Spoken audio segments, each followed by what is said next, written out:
Qué gozo saludarles y estar con ustedes en este momento. Sí, no es nada convencional la manera como lo estamos haciendo, pero es necesario a causa de la emergencia sanitaria que ha decretado el país. Espero que ustedes también, en cualquier lugar que se encuentren, puedan estar disfrutando de la palabra del Señor. Sí, el momento en el que vivimos es difícil, hay mucho temor en mucha gente, pero qué bueno que nosotros podemos encontrar el alivio, encontrar todo lo que nos hace falta para estar bien acá en la palabra del Señor.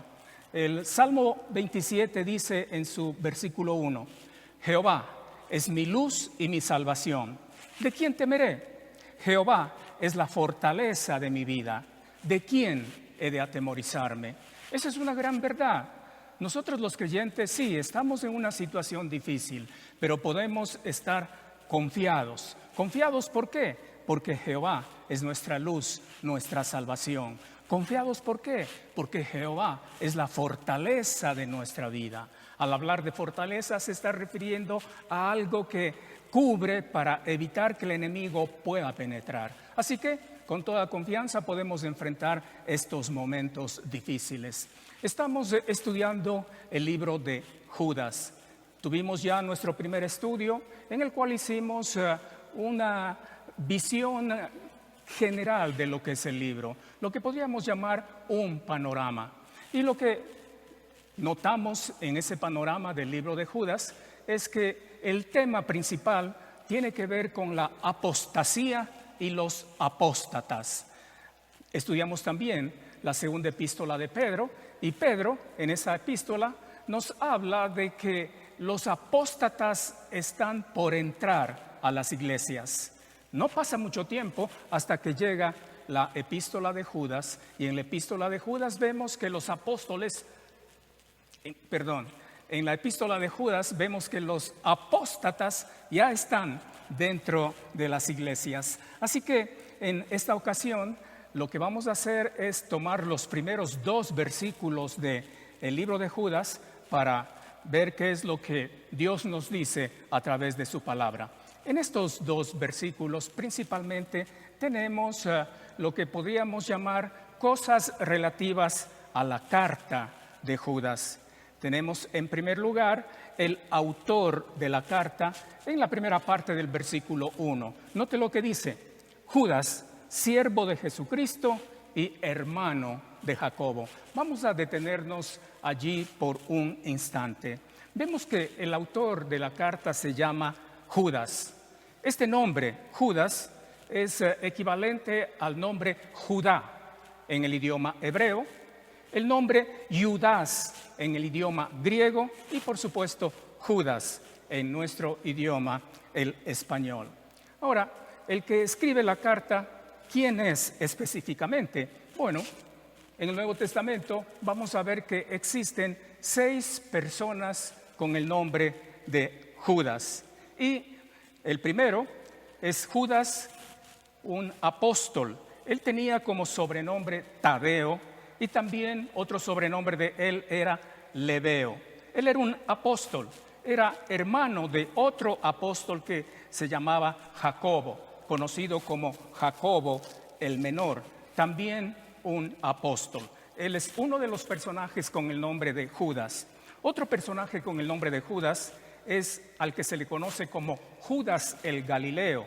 De él se nos habla en el libro de Hechos, capítulo 5, versículo 37. Él era un guerrillero que murió a causa de la rebelión contra el Imperio Romano. Otro personaje con el nombre de Judas se le conoce como Judas de Damasco. Él era el dueño de la casa donde Saulo llegó después de tener su visión con el Señor Jesucristo. Él es Judas de Damasco. En cuarto lugar tenemos a otro Judas. Él se llama Judas Barsabás. De él se habla en Hechos capítulo 15. Él fue una de las personas que llevó la resolución del Concilio de Jerusalén a las iglesias allá en Antioquía. Judas Barsabás. Otro personaje con el nombre Judas es el medio hermano de Jesús. De él nos habla textos como Mateo capítulo 13, versículo 55. Y en sexto lugar, otro personaje con el nombre de Judas es Judas Iscariote, el que entregó al Señor Jesucristo, de quien se nos habla en Mateo capítulo 10, versículo 4. De modo que tenemos 6 personajes con el nombre Judas en el Nuevo Testamento.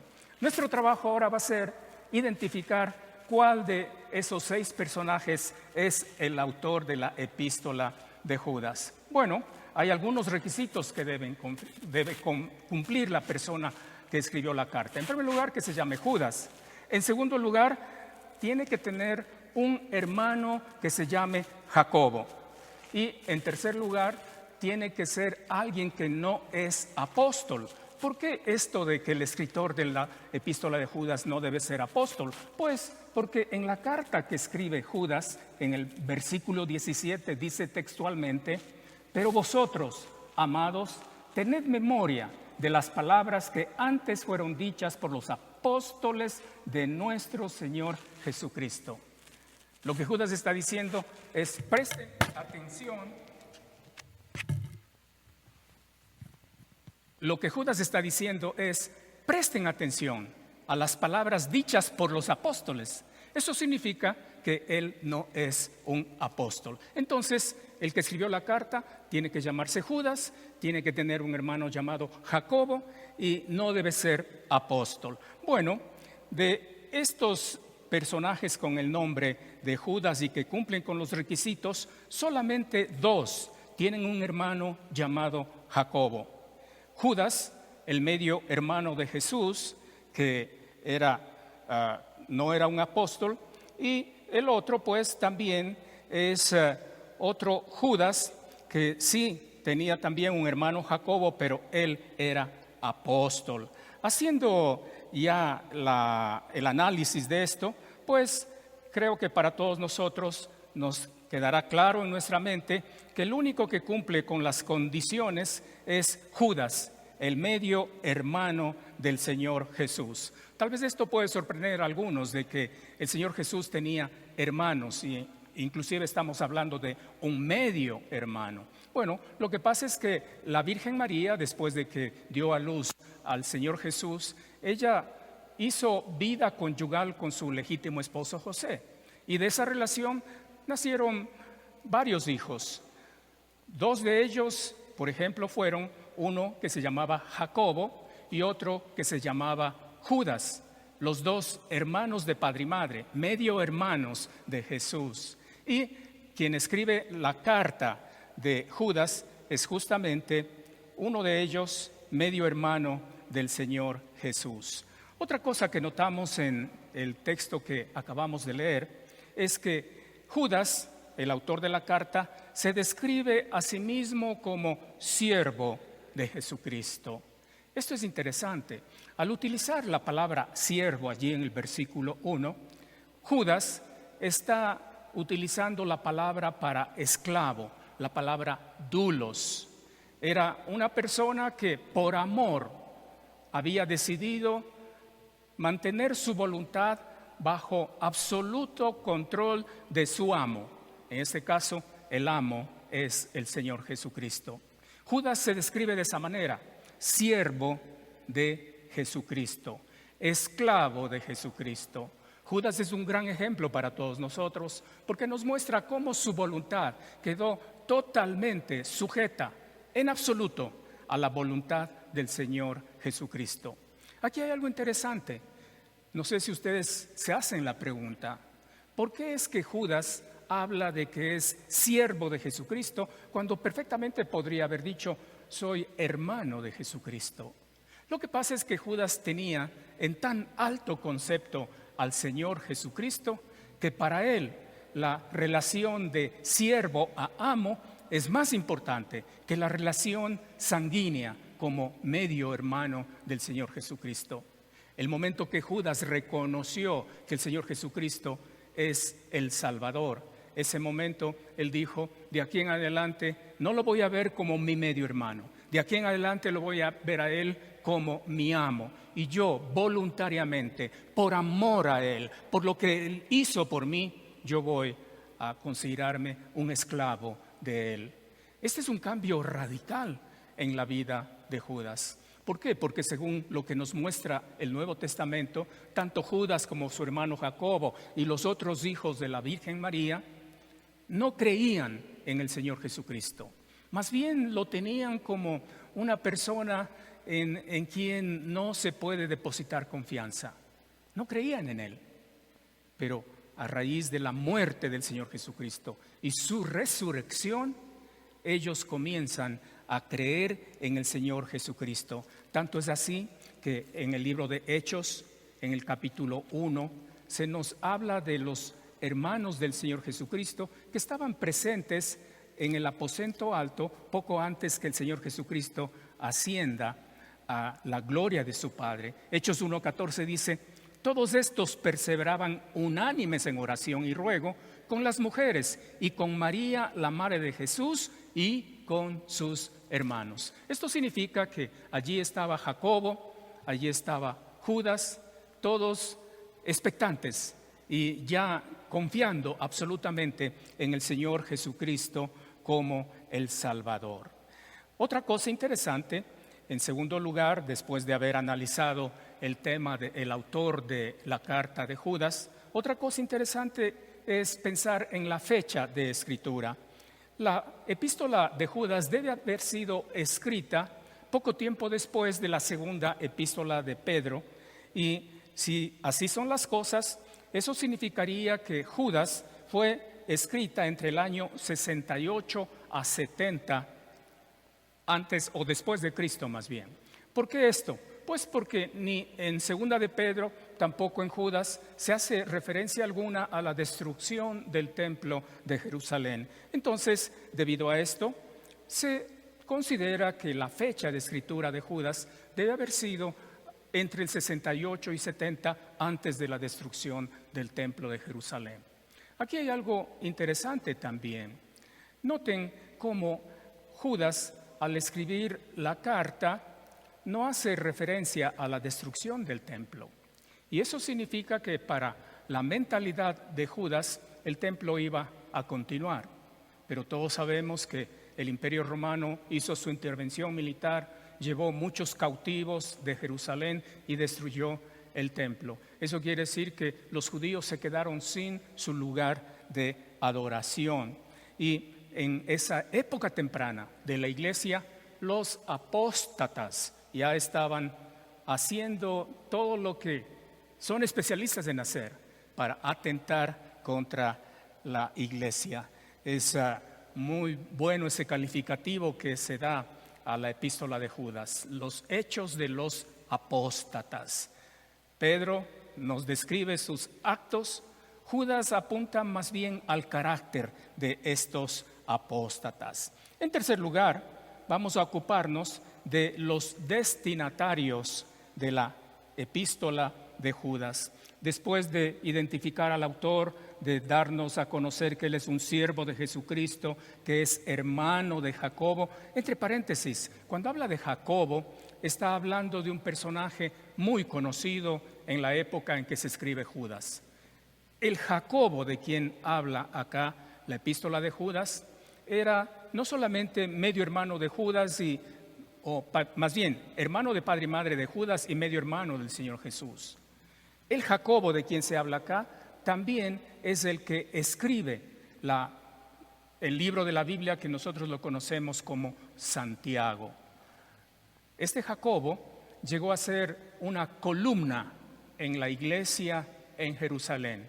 Era una persona muy respetada, una persona muy conocida, al punto que cuando Judas escribe la carta simplemente dice Jacobo.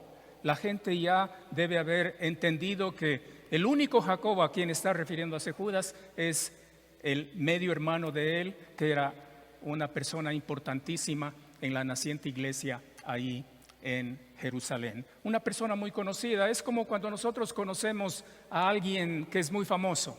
No tenemos que dar muchos datos para que se le identifique. Muchas veces solamente mencionando el nombre ya se puede saber de quién se está hablando. Muy bien, entonces al identificar a los destinatarios de la carta, Judas dice cosas súper interesantes. Note, segunda parte de versículo 1. A los llamados, santificados en Dios Padre y guardados en Jesucristo.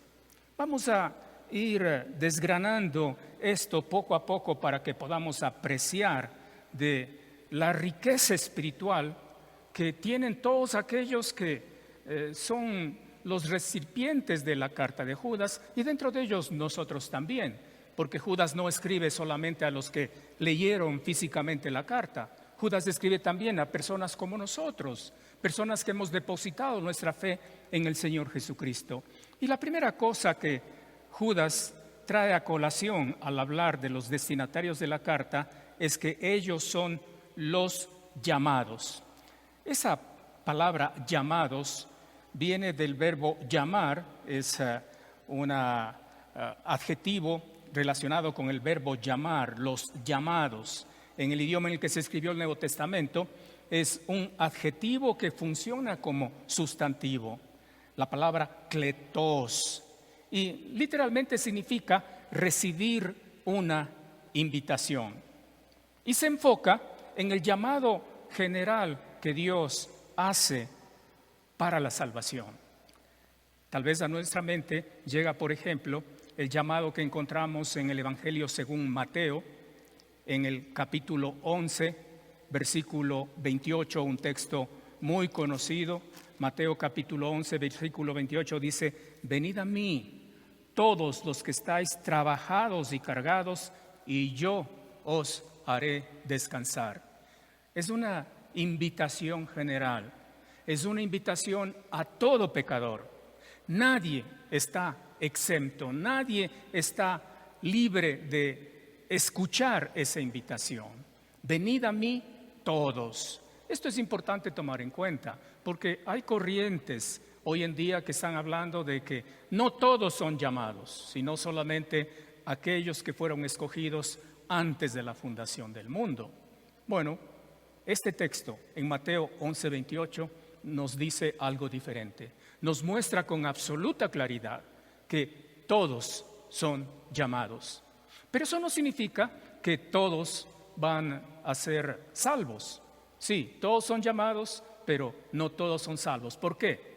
Porque aquellos que son llamados tienen que responder por fe al llamado.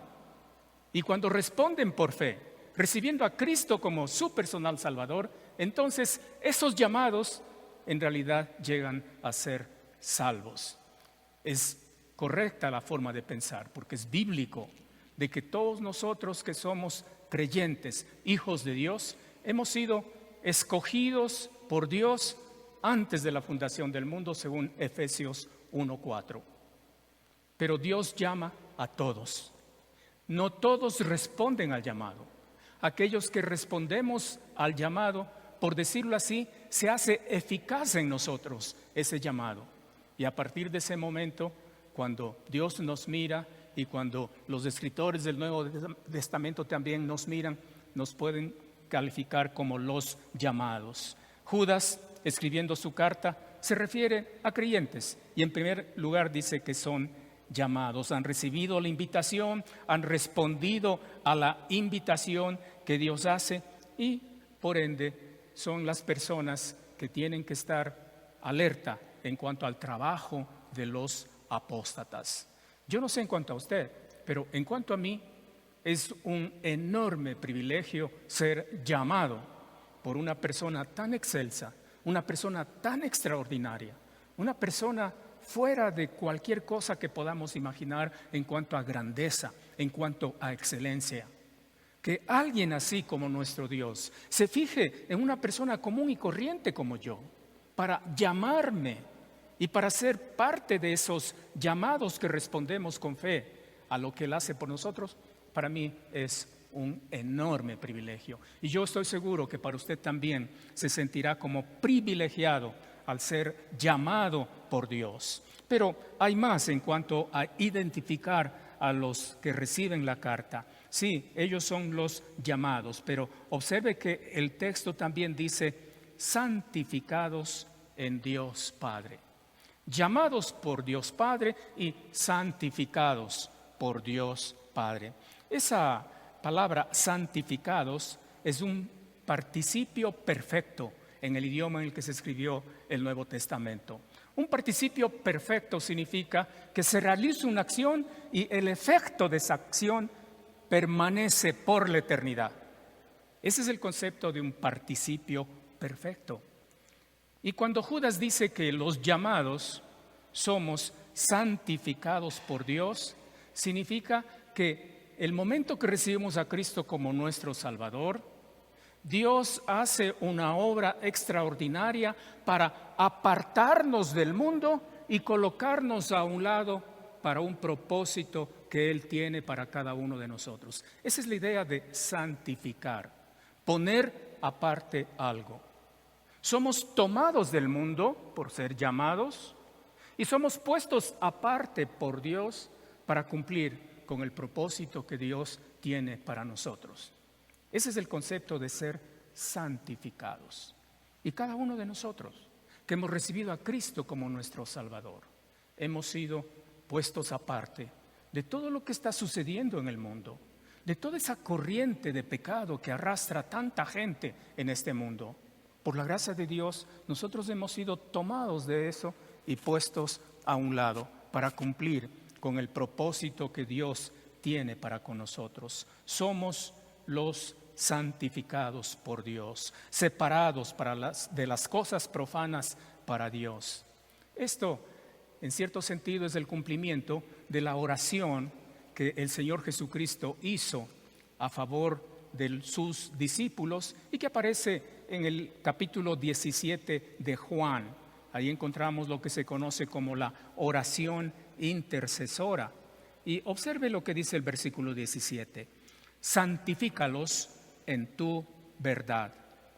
Tu palabra es verdad. Esa oración del Señor Jesucristo halló cumplimiento cuando Dios el Padre nos ve a todos los que somos sus hijos por haber recibido a Cristo como Salvador. Nos ve como apartados del mundo, tomados por Él del mundo para ser de un propósito específico de parte de Dios. Esa es la idea de ser santificados. Y en ese sentido, todos nosotros los creyentes hemos sido sacados de este mundo, de todo lo que va a acontecer en este mundo, de todas las prácticas que para el mundo son normales. Hemos sido sacados de esa corriente de maldad que impera en el mundo para cumplir con un propósito. Ese propósito es lo que Dios quiere para cada uno de nosotros. ¿Sí? Usted, por haber recibido a Cristo como su personal Salvador, es una persona santificada por Dios. Hay otras versiones, o más bien algunos otros manuscritos el libro de Judas que están en existencia, y en lugar de santificados, ahí aparece otra palabra. Dice los amados, amados de Dios.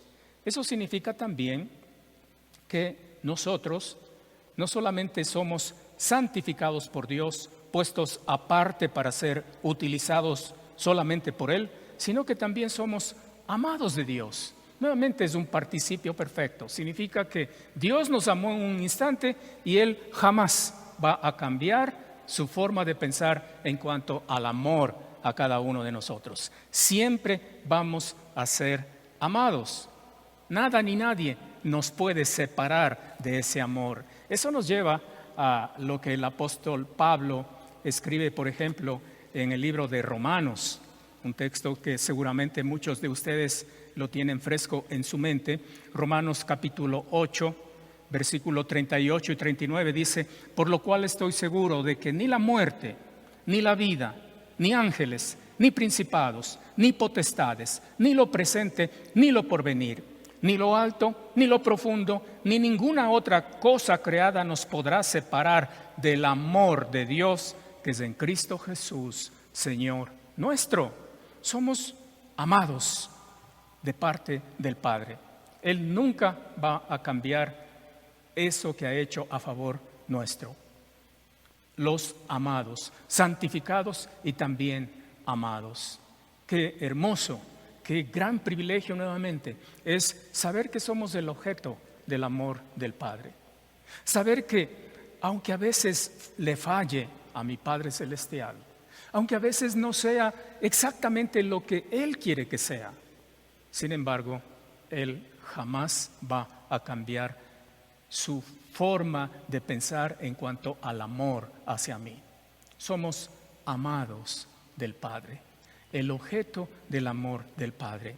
Ese amor tan especial, ese amor tan extraordinario, es el mismo amor que motivó al Padre para entregar a su Hijo unigénito por personas como nosotros, de modo que Él recibe el castigo que nosotros merecemos. Todo lo hizo por amor, y nosotros somos los objetos de ese amor, santificados y amados por el Padre Celestial. En tercer lugar, encontramos que además de ser santificados y amados, nosotros los creyentes somos guardados. Y eso es lo que dice allí en el texto al final del versículo 1. Guardados en Jesucristo o guardados por Jesucristo. Las dos cosas pueden tener significado, porque esa preposición en puede traducirse también como por. Guardados por Jesucristo o también guardados en Jesucristo. Y las dos cosas realmente tienen mucho sentido para nosotros creyentes. Guardados por Jesucristo, que es lo mismo que reservados por Jesucristo, indica que Él es el celoso guardián para que a nosotros los creyentes no nos pase absolutamente nada malo. Él es el guardador, Él es el que se ocupa de nuestra seguridad. En estos días, en todo el mundo, hay temor, hay ansiedad a causa de esta pandemia que está diezmando a tanta gente en este mundo. Pero nosotros los creyentes podemos sentirnos guardados. Eso no significa que el virus no va a atacar a alguno de los que hemos confiado en Cristo como Salvador. Significa que nosotros tenemos un celoso guardián y cualquier cosa que pase no va a ser porque se ha burlado el poder que el Señor Jesucristo tiene para guardarnos. ¿Será porque Él tiene propósitos específicos? ¿Será porque Él sabe lo que está haciendo como un Dios soberano? Pero Él es celoso guardián de aquellos que hemos confiado en Cristo como nuestro Salvador. Guardados por Jesucristo. Nuevamente, qué maravilla saber que nuestra vida está segura por el poder del Señor Jesucristo. Yo creo que esto que Judas dice tiene mucho significado para aquellos que recibieron la carta originalmente, porque ellos estaban ya bajo el fuego del ataque de los apóstatas en la iglesia. Y los apóstatas no tienen reservas, recelo para hacer daño. Y a veces como que entra un poco de temor. ¿Hasta qué punto yo voy a poder soportar el ataque inmisericordia de los apóstatas? La palabra de Dios dice, no se preocupen, ustedes están celosamente guardados por Jesucristo. No hay absolutamente nada que temer. Los apóstatas podrán hacer mucho para atacar su fe, para debilitar su fe, pero ustedes están guardados por el Señor Jesucristo. Pero también podemos entender esto en el sentido de guardados en Cristo. Eso significa que por ser creyentes, nosotros hemos sido puestos literalmente dentro del Señor Jesucristo. Esa es una hermosa realidad. Usted y yo que somos salvos, tenemos a Cristo en nosotros y nosotros estamos en Cristo. Las dos cosas están allí. Y eso me lleva a ese hermoso texto que también aparece en el Evangelio según Juan, cuando el Señor Jesucristo habla acerca de que Él es el buen pastor. Y ahí aparece algo interesantísimo relacionado con esto de que somos guardados en Cristo. Observe lo que dice Juan capítulo 10, versículo 27 a 30. Mis ovejas oyen mi voz, y yo las conozco, y me siguen, y yo les doy vida eterna, y no perecerán jamás, ni nadie las arrebatará de mi mano. Mi Padre que me las dio es mayor que todos, y nadie las puede arrebatar de la mano de mi Padre. Yo y el Padre uno somos. ¡Qué maravilla! Nosotros los creyentes estamos en la mano del Señor Jesucristo, pero también estamos en la mano del Padre. ¿Quién puede sacarnos de allí? Absolutamente nadie. Yo no entiendo cómo puede haber personas que vivan con dudas en cuanto a su salvación, cuando la palabra de Dios nos habla con absoluta claridad que como creyentes somos guardados por Cristo o guardados en Cristo, estamos en la mano de Cristo y también en la mano del Padre. Cuando yo era un adolescente, asistía a las clases de la escuela dominical y tenía un maestro que era muy grande, muy fornido, y él nos hizo la ilustración de esto de estar guardados en la mano del Hijo y del Padre. Él tomó una moneda, se la colocó en la mano y dijo: cualquiera de ustedes que quiera puede venir y sacar la moneda que está en mi mano. Obviamente después cerró su puño y claro, todos queríamos tener la moneda. Así que de uno en uno fuimos pasando. Y por más que intentábamos, no éramos lo suficientemente fuertes como para vencer la fuerza de un adulto y sacar la moneda. Después él colocó la otra mano y apretó con sus dos manos fuertemente la moneda. Y dijo: a ver, ahora, ¿quién de ustedes quiere venir para intentar sacar la moneda? Ninguno de nosotros pasó, porque decíamos: si solo con una mano no podemos abrir para sacar la moneda, peor con las dos manos. Y luego él dijo: así es nuestra vida. Estamos en la mano del Hijo, pero también en la mano del Padre. ¿Quién puede sacarnos de allí? Absolutamente nadie. Esa es la seguridad que nosotros tenemos en Cristo. ¡Qué maravilla! Saber que somos llamados por Él. Hemos respondido a ese llamado y hoy somos parte de su familia. Saber que somos santificados por el Padre. Él nos ha tomado de este mundo y nos ha puesto aparte para un propósito único que Él tiene para cada uno de nosotros. Somos el objeto del amor del Padre. Él no va a cambiar jamás su amor hacia nosotros. Él no nos va a amar más ni menos, a pesar de nuestras fallas. Somos el objeto permanente del amor del Padre. Y si como eso no fuera suficiente, somos también guardados por el Hijo o guardados en el Hijo. Cosas hermosas que nos dice Judas en cuanto a lo que somos nosotros. Quiera Dios que usted allí pueda también reconocer lo afortunado que es como un creyente. Yo creo que a veces no entendemos este tipo de cosas y caminamos en este mundo con la cabeza hacia abajo, tal vez sintiéndonos menos o pensando que estamos perdiéndonos de ciertas cosas que el mundo ofrece por ser hijos de Dios. Yo creo que es tiempo de levantar la cabeza, levantar la mirada y reconocer que tenemos tantas cosas excelentes. Somos los llamados de Dios, somos los santificados por Dios, somos los amados por Dios, somos los guardados por el Señor Jesucristo. ¿Qué más podemos creer? El mundo puede caerse a pedazos, pero si entendemos lo que somos a los ojos de Dios, podemos vivir totalmente confiados y seguros en medio de este mundo.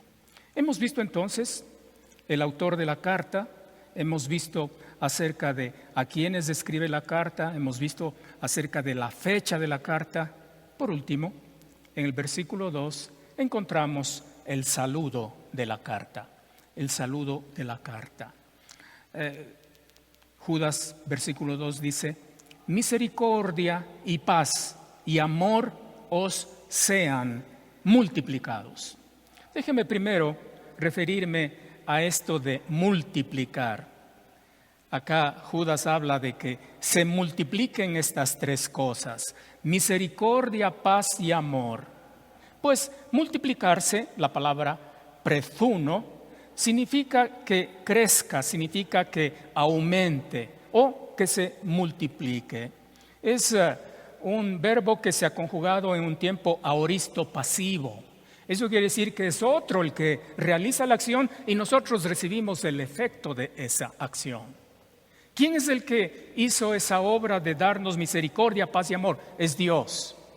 Nosotros somos los receptores, pero muchas veces no comprendemos bien de que somos objeto de la misericordia de Dios, de que tenemos paz, de que tenemos amor. Y lo que Judas está diciendo, mi deseo al escribirles a ustedes es de que eso que Dios ya ha hecho por ustedes sea algo tan efectivo en sus vidas, que la misericordia que sienten hoy, mañana sea mayor, que la paz que tienen hoy, mañana sea mayor, que el amor que tienen hoy, ustedes se consideren más amados mañana. No significa que Dios va a cambiar, pero significa que yo puedo ir creciendo cada vez más en sentirme objeto de la misericordia de Dios, sentirme en paz con Dios y tener la paz de Dios, y sentirme también de que soy amado por Dios, porque a veces por las cosas de la vida puede ser que nos sintamos como que ya Dios no nos está amando. Que se multiplique, dice, estas tres cosas. En primer lugar, la misericordia. Esa palabra misericordia es una palabra que literalmente significa buena voluntad hacia los miserables y afligidos, juntamente con un deseo para que reciban alivio. Eso es misericordia. Alguien ha dicho con sobrada razón también que misericordia tiene que ver con no darnos lo que merecemos, y también tiene sentido. Todos merecemos el castigo de Dios a causa de nuestro pecado, pero Dios es un Dios misericordioso y no nos da lo que merecemos, nadie nos da lo que no merecemos, que es la salvación, una entrada al cielo. Misericordia tan importante para que como creyentes podamos vivir bien en este mundo. ¿Por qué? Porque muchas veces, aún siendo hijos de Dios, no hacemos bien las cosas y ofendemos a Dios. Y el pecado siempre trae dolor, aflicción a la persona de Dios. Pero por ser un Dios misericordioso, Él no nos va a dar conforme a nuestros hechos. Esa es la misericordia. Y eso es lo que Judas está deseando en su carta, que se multiplique en aquellos que somos hijos de Dios. Pero no solamente misericordia, luego dice también paz. La palabra paz, la palabra eirene en el idioma del Nuevo Testamento original, significa literalmente juntar cosas, significa amarrar para que todo sea uno. Tiene relación con que todas las partes esenciales se junten para estar completo. Eso es la paz, es el regalo de Dios de que todo está completo. Esa palabra paz puede traducirse también como un estado de tranquilidad nacional, puede traducirse también como armonía y concordia entre individuos, puede entenderse también en el sentido de seguridad, prosperidad y hasta felicidad. Todo eso está inmerso en lo que Judas llama la paz. Y eso es lo que él quiere, que esto se multiplique en nuestras vidas. Como creyentes podemos vivir en paz en un mundo donde el odio abunda, donde las cosas suceden y nos desequilibran. A pesar de eso, a pesar de toda la tormenta en la cual este mundo está, nosotros podemos estar en paz. Y eso es lo que Judas quiere cuando dice que la paz se multiplique. Y por último, allí en el saludo de la carta, Judas dice también que el amor sea multiplicado. Como vimos, sí, somos objeto del amor de Dios, pero muchas veces no nos sentimos amados de Dios. Descuidamos el hecho de que Dios no va a cambiar en nuestro amor y vivimos una vida como que realmente Dios no nos estuviera amando. Pero qué bueno saber que el deseo del autor de la carta de Judas es que ese amor de Dios sea tan patente, sea tan notorio en nuestras vidas, que cada vez nos sintamos más amados de Dios. Y sabe, cuando nos sentimos cada vez más amados de Dios, más dispuestos vamos a estar para vivir en santidad delante de Dios. Porque cuando uno se siente amado por alguien, uno está dispuesto a hacer cualquier cosa por esa persona, porque sabe que la persona me ama. Nosotros los esposos, por ejemplo, cuando sabemos que nuestra esposa nos ama, hacemos todo lo posible para agradarla, todo lo posible para no contrariarla, todo lo posible para que ella se sienta bien. Algo parecido tiene que ser con Dios. Somos el objeto del amor de Dios. Nos ama tanto, nos ha dado todo lo que necesitamos. La respuesta nuestra va a ser vivir un estilo de vida que refleje que realmente somos amados de Dios. Esa es la manera como Judas termina el saludo en su carta. Misericordia y paz y amor os sean multiplicados. Ese deseo de Judas puede perfectamente cumplirse en cada uno de nosotros. Tal vez la mayoría de nosotros ya somos creyentes, hemos recibido a Cristo como nuestro Salvador y podemos disfrutar de una relación con Dios tan profunda que reconocemos que tenemos un Dios de misericordia, un Dios que nos da paz, un Dios que nos ama. Esa es una realidad en todos aquellos que hemos recibido a Cristo como nuestro Salvador. Pero puede ser que alguien todavía no ha tenido esa experiencia maravillosa de ser santificado por Dios, de ser amado de Dios, de ser guardado por el Hijo. A lo mejor alguno de ustedes todavía no tiene eso en su vida. Si ese es su caso, qué importante, qué necesario que a la brevedad posible usted pueda reconocer que necesita de un Salvador.